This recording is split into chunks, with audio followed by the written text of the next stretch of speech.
సీతారామాభ్యాం నమః. శ్రీ గురుభ్యో నమః. శ్రీమద్ వాల్మీకి రామాయణము బాలకాండము 58వ సర్గము. వశిష్ఠుని పుత్రుల శాపకారణంగా త్రిశంకువు చండాలత్వమును పొందుట. తరువాత అతడు విశ్వామిత్రుని చేరి మొరపెట్టుకొనుట. ఓ శ్రీరామ, త్రిశంకుని మాటలను విన్న తరువాత వశిష్ఠ మహర్షి పుత్రులు 9 కూడా మిక్కిలి క్రుద్ధులై ఆ రాజుతోటి ఇలా అన్నారు. ఓ దుర్బుద్ధి!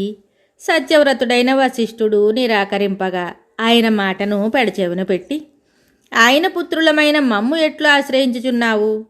ఇక్ష్వాకు ప్రభువులందరికీ పురోహితుడైన వశిష్ఠుడే పరమగురువు.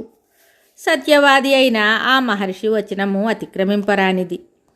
పరమపూజ్యుడైన ఆ మహర్షి నీవు సశరీరముగా దివికేగుట సాధ్యము అని చెప్పారు కదా. అట్టి యజ్ఞమును నీచే మేము ఎట్లు జరిపించగలము? ఓ రాజా, నీవు మూర్ఖుడవు. ఇంక నీవు నీ నగరము దారి పట్టవచ్చును. పూజ్యుడగు వశిష్ఠుడు ముల్లోకములలో ఎవరిచేనైనను యజ్ఞము చేయింప సమర్థుడు. ఆయన మాటను కాదని మేము నీచే యజ్ఞము జరిపించి ఆయనను ఎట్లు అవమానించగలము?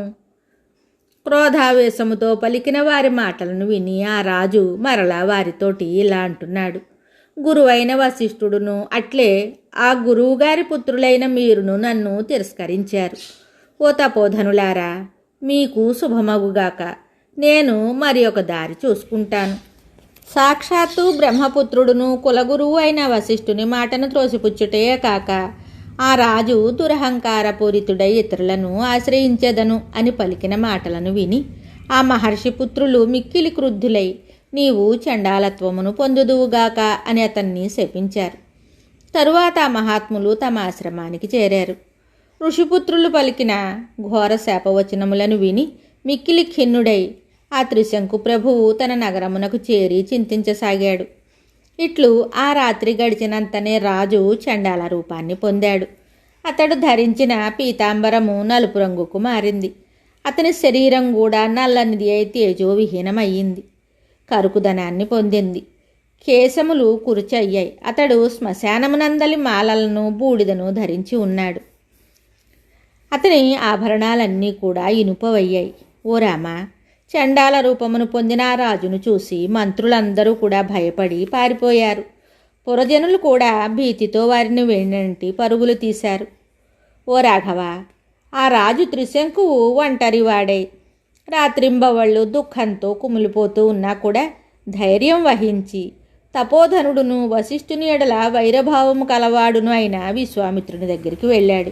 శ్రీరామ, వశిష్ఠపుత్రుల శాపము వలన ఇహపర సుఖములకు దూరమై చండాల రూపముననున్న ఆ త్రిశంకుని చూసి విశ్వామిత్రముని అతనిపై జాలిపడ్డాడు. మిక్కిలి ధార్మికుడును మహా తేజస్వియు అయిన ఆ ముని భయంకర రూపముతోనున్న రాజును చూసి కనికరము చూపి నీకు శుభమగుగాక అంటూ ఇలా అన్నాడు. మహాబలశాలివైన ఓ రాజా, నీవు వచ్చిన పనేమిటి? వీరుడవైన ఓ అయోధ్యాపతి, ఎవరి శాపం వలన నీకు ఈ చండాలత్వం దాపురించినది? పెద్దలతో మాట్లాడుటలో కుశలుడైన ఆ రాజు మహర్షి మాటలను విని అంజలి ఘటించి తనకు చండాలత్వం ప్రాప్తించుటకు కారణమైన శాపమును గూర్చి వాక్చాతుర్యము గల విశ్వామిత్రునకు ఇలా వివరించసాగాడు. సశరీర స్వర్గప్రాప్తి కలగవలనను నా కోరికను గురువైన వశిష్ఠుడును ఆయన కుమారులను తిరస్కరించారు.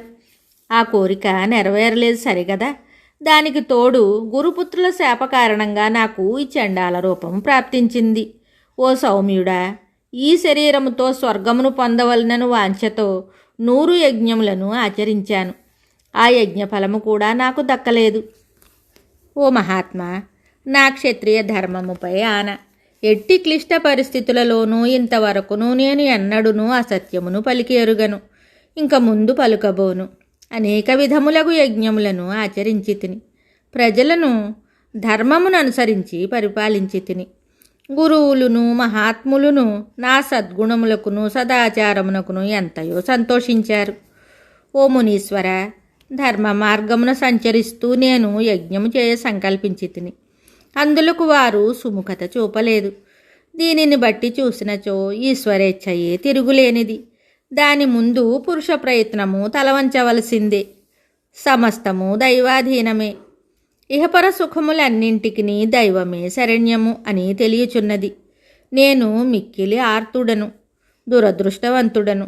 నాకు దైవము అనుకూలమగునట్లు చేయుటకు మీరే సమర్థులు. మీకు పుణ్యం ఉంటుంది. ఇంక నేను ఇతరులనెవ్వరినీ ఆశ్రయింపను. మీరు తప్ప నన్ను ఆదుకొనగలవారు ఎవ్వరూ లేరు. నా ఎడ అనుగ్రహమును చూపి దైవమును నాకు అనుకూలముగా చేయుటకు అనగా నా అదృష్టమును పండించుటకు మీరే తగుదురు. వాల్మీకి మహర్షి విరచితమై ఆదికావ్యమైన శ్రీమద్ రామాయణమునందలి బాలకాండమునందు 58వ సర్గము సంపూర్ణం. శుభం.